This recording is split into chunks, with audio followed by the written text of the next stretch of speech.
Tua palavra é luz no meu caminho, luz no meu caminho, meu Deus. Tua palavra é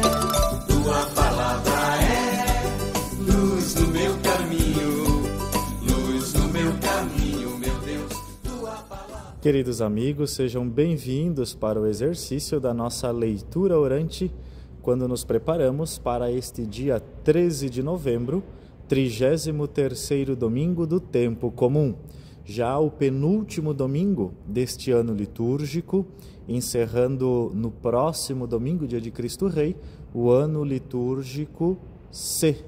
E vamos então assim, depois, com o tempo do Advento, retomar a caminhada do ano litúrgico A, o ano de São Mateus. Vamos com fé nos preparar através desse exercício, primeiro passo da leitura. Leitura da profecia de Malaquias. Eis que virá o dia abrasador como fornalha, em que todos os soberbos e ímpios serão como palha. E esse dia vindouro haverá de queimá-los, diz o Senhor dos Exércitos, tal que não lhes deixará raiz nem ramo. Para vós, que temeis o meu nome, nascerá o sol da justiça, trazendo salvação em suas asas. Palavra do Senhor, graças a Deus. Esta leitura da profecia de Malaquias, que é um profeta que fala sobre o juízo final, o dia do Senhor, quando o Senhor julgará as nações, e assim já nos encaminha para o final do ano litúrgico, falando da misericórdia de Deus que triunfará sobre todos. Cuidemos nessa leitura com o nome do profeta Malaquias. Depois, abrasador como fornalha, soberbos, ímpios serão, falando do futuro. Aqui logo depois tem um ponto e vírgula, que é uma pausa para a gente continuar a mesma frase. Vindouro haverá, também falando de futuro, queimá-los, deixará, nascerá. Então são palavras que merecem o nosso cuidado. O salmo dessa liturgia, 97. O Senhor virá julgar a terra inteira, com justiça julgará. O Senhor virá julgar a terra inteira, com justiça julgará. Cantai salmos ao Senhor ao som da harpa e da cítara suave.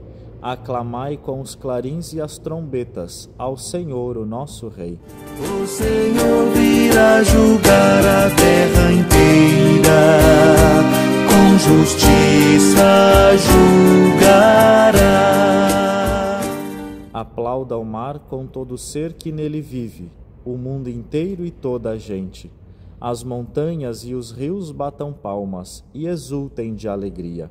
O Senhor virá julgar a terra inteira, com justiça julgará. Exultem na presença do Senhor, pois ele vem. Vem julgar a terra inteira, julgará o universo com justiça e as nações com equidade. O Senhor virá julgar a terra inteira, com justiça julgará.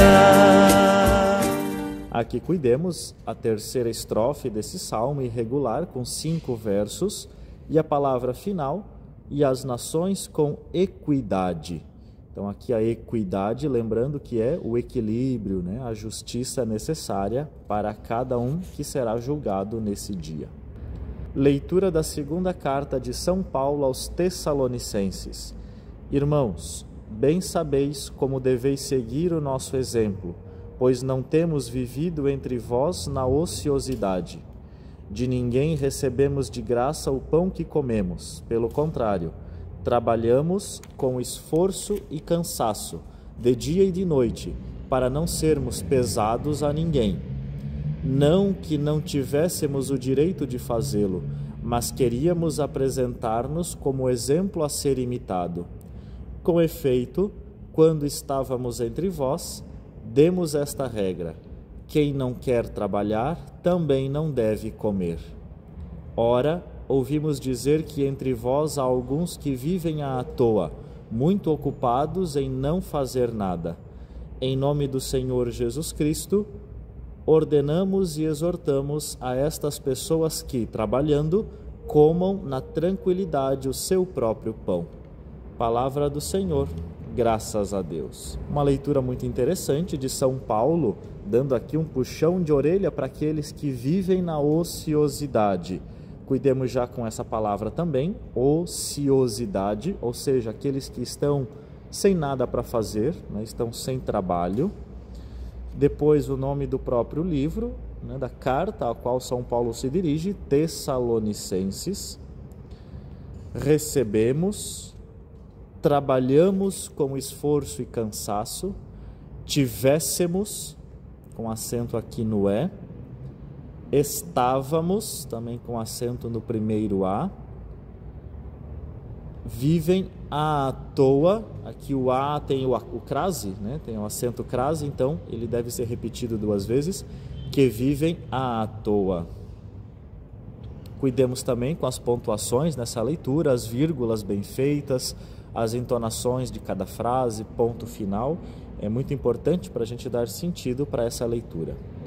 E o evangelho deste domingo, retirado quase do final do evangelista São Lucas, capítulo 21, falando aqui das parábolas do fim dos tempos, do qual conta Jesus.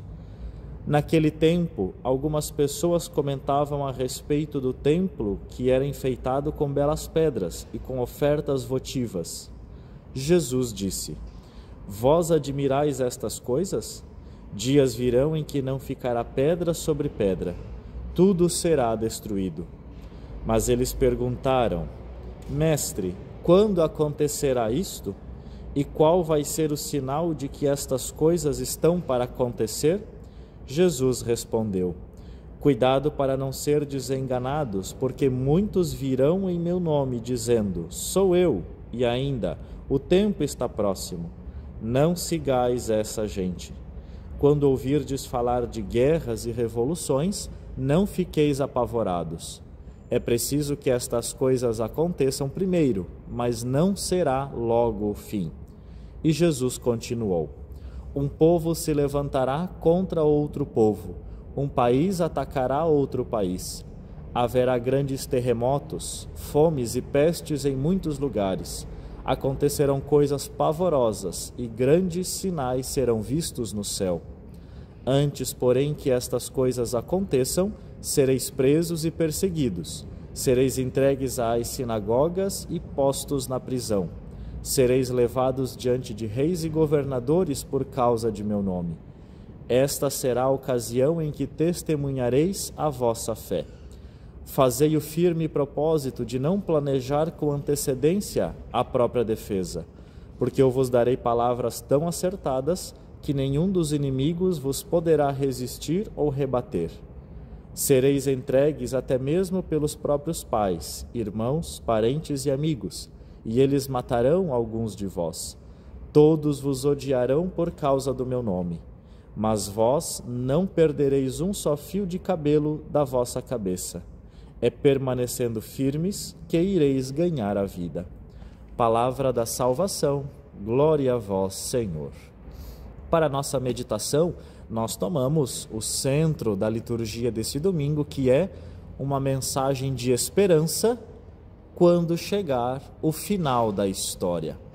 Talvez para nós ainda não é o fim definitivo do mundo, mas é o fim de alguma etapa da vida, é o fim de alguma esperança, é o fim de algum sonho, é o fim de alguma ideia que nós queríamos colocar em prática, mas não vamos conseguir, talvez porque a vida mudou os seus rumos e nós precisamos nos reinventar. E é esta força que o Senhor nos dá nessa liturgia, ao terminar o tempo litúrgico, que a gente possa terminar esse tempo com esperança. Esperança de que o Senhor encaminha os nossos corações e a história do mundo. Que a gente, quando talvez estivermos um pouco desanimados, quando estivermos sem expectativa de que algo melhor possa acontecer, que a gente redobre a nossa fé. É isso que o Senhor nos apresenta no Evangelho. Não curveis a vossa cabeça, não desanimeis, permaneceis firmes, porque é permanecendo firmes que ireis ganhar a vida. O nosso objetivo é a vida eterna no céu, mas a vida eterna já começando a ser construída aqui nesse mundo. Que a gente possa, então, trabalhar aqui, como diz São Paulo, não vos canseis de trabalhar, não fiqueis na ociosidade, vamos fazer a nossa parte, é isso que São Paulo nos adverte. Aqui nesse mundo, fazer desse mundo um mundo melhor, mas cientes de que o nosso lugar é a vida eterna. É para lá que o Senhor nos chama e nos encaminha todos os dias. Que a gente, então, não perca a esperança quando a gente estiver perdendo. Que a gente não perca a esperança quando aquilo que a gente achava que iria acontecer, não aconteceu. Que a gente não perca a esperança no final desse ano, com talvez algumas derrotas que a gente não esperava, mas que o Senhor seja a nossa força. Assim a gente já vai vislumbrando o advento que vai chegando, esse bonito tempo litúrgico, que é a abertura de um novo ano na igreja. Que a presença do Menino Deus, silencioso, carinhoso, terno, misericordioso, nos anime a continuar a nossa caminhada na igreja, na família, na sociedade, no nosso trabalho, nesse mundo, rumo à vida eterna. Terminemos, queridos irmãos, esse ano litúrgico com esperança. Saibamos terminar bem cada etapa da nossa vida, sem nos revoltar, sem achar que as coisas precisam ser do nosso jeito, mas com o amor de Cristo, suportemos as dificuldades desse mundo com esperança. E juntos rezemos, fazendo a nossa prece da comunidade, respondendo depois de cada oração: Senhor, confirmai-nos em vosso reino. Senhor, confirmai-nos em vosso reino. Conservai-nos na aliança que fizestes com vosso povo por meio de vosso Filho e dai-nos a paz. Rezemos. Senhor, confirmai-nos em vosso reino. Santificai vossa Igreja para que seja fiel ao Evangelho e anunciadora da esperança da salvação aos povos e nações. Rezemos. Senhor, confirmai-nos em vosso reino. Dirigi os passos de nossa comunidade e tornai-a um lugar de encontro, de alegria e de comprometimento com vossa verdade. Rezemos. Senhor, confirmai-nos em vosso reino.